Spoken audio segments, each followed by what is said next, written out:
সহ বিভিন্ন জেলায় বিশেষ করে গোপালগঞ্জ টঙ্গিপাড়ায় যে ভয়ঙ্কর পরিস্থিতির সৃষ্টি করেছে আওয়ামী লীগ। এই মুহূর্তে ঝড়ের গতিতে বাংলাদেশে ঢুকছে আওয়ামী লীগ নেতা কর্মীরা।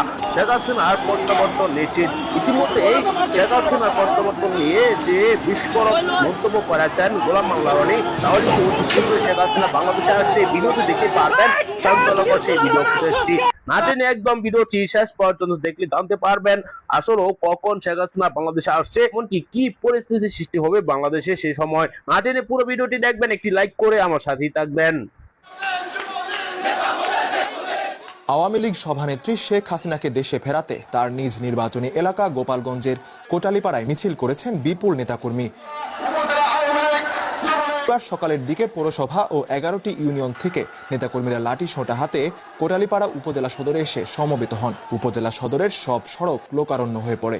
দুপুরে বের করা হয় বিক্ষোভ মিছিল। মিছিল শেষে উপজেলা পরিষদ সংলগ্ন বঙ্গবন্ধুর মোরালের সামনে দাঁড়িয়ে উপজেলা আওয়ামী লীগ সহযোগী সংগঠনের নেতাকর্মীরা শপথ নেন। শপথ বাক্য পাঠ করান কোটালীপাড়া উপজেলা আওয়ামী লীগের সাধারণ সম্পাদক আয়নাল হোসেন শেখ। দেখেছেন সারা বাংলাদেশে জ্বালাও পোড়াও করে আমাদের আওয়ামী লীগের নেতাকর্মীদের ঘরের ভিতরে রেখে পুড়িয়ে মেরেছে।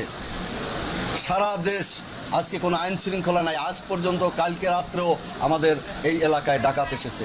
সারা ঢাকা শহরে শুধু আওয়ামী লীগের লোকজনের বাড়িতে ডাকাতি হচ্ছে।